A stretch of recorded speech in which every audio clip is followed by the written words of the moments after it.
A few days ago, someone said something to me that landed exactly where it was meant to land. I felt it before I understood it, that tight, familiar heat rising in my chest. And in that moment, I was standing at a fork that I've stood at 1,000 times. Except this time, for about 4 seconds, I actually saw it. Those 4 seconds is the entire difference between knowing all of this and living it. Part 1 was understanding who you are. Part 2 was touching it directly. This is the part that nobody teaches you. What actually happens in that gap between a moment hitting you and you reacting to it. So let me take you back into those 4 seconds slowly. Second 1, the trigger. The words land and the heat rises. Here's what normally happens next automatically. Before I've even decided anything, the mind grabs the heat and gives it a story. They shouldn't have said that.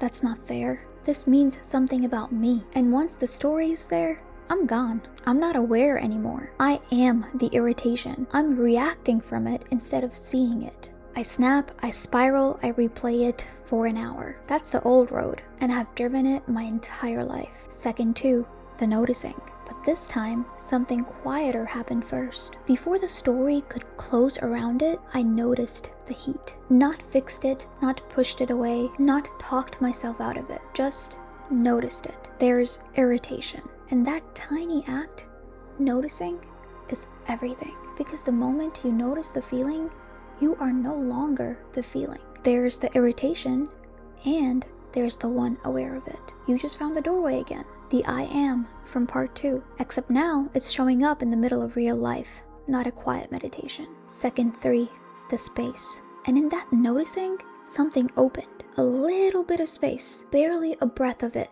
but enough. Space between the heat and the reaction.